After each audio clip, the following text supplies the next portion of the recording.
До выборов меньше месяца, однако работы на избирательных участках хватает. Даже текущий ремонт не помеха. Выбрать депутатов в Госдуму и местный парламент. У избирателей будет ровно 3 дня, чтобы отдать свой голос. К слову, есть несколько способов, как это сделать. Голосовать можно как на своих участках, так и по месту регистрации, воспользовавшись механизмом «Мобильный избиратель».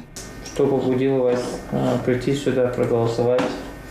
Я просто работаю в городе Сунжи, и мне легче проголосовать здесь. Про Мадину Зангиеву смело можно сказать, человек с активной гражданской позицией. С 18 лет, признается девушка, ни разу не пропускала выборы. И сейчас она надеется, что именно ее голос поможет изменить жизнь родного Карабулака в лучшую сторону. Последний раз я была как раз во время пандемии, но мы это сделали в режиме онлайн, мы все это знаем.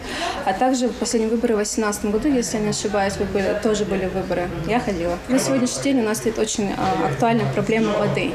Отсутствие воды на территории Карабулака. Проблема с мусором у нас благодаря нашему мэру города решена.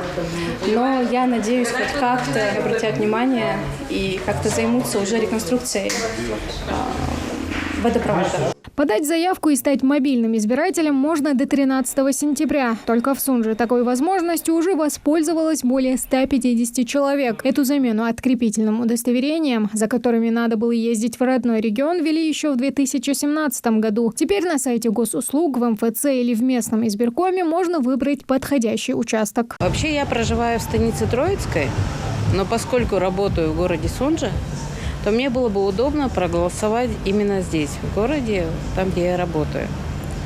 А в связи с тем, что в здании администрации находится избирательный участок, мне очень удобно, я пришла написать заявление соответствующее. На выборах в Госдуму 8-го созыва, а также в региональный парламент в республике откроется 137 избирательных участков. В Сунже, где потенциальных избирателей более 19 тысяч, свои двери откроют 10 из них. Члены комиссии, территориальной избирательной комиссии, все задействованы. Каждый из них знает свою функцию, работу, как они должны это все проводить. По участковым избирательным комиссиям информационные материалы уже розданы. Первый день голосования начнется 17 сентября. Итоги выборов подведут 4 октября. Тамара Хашагульгова, Магомед Шаухалов, Новости 24.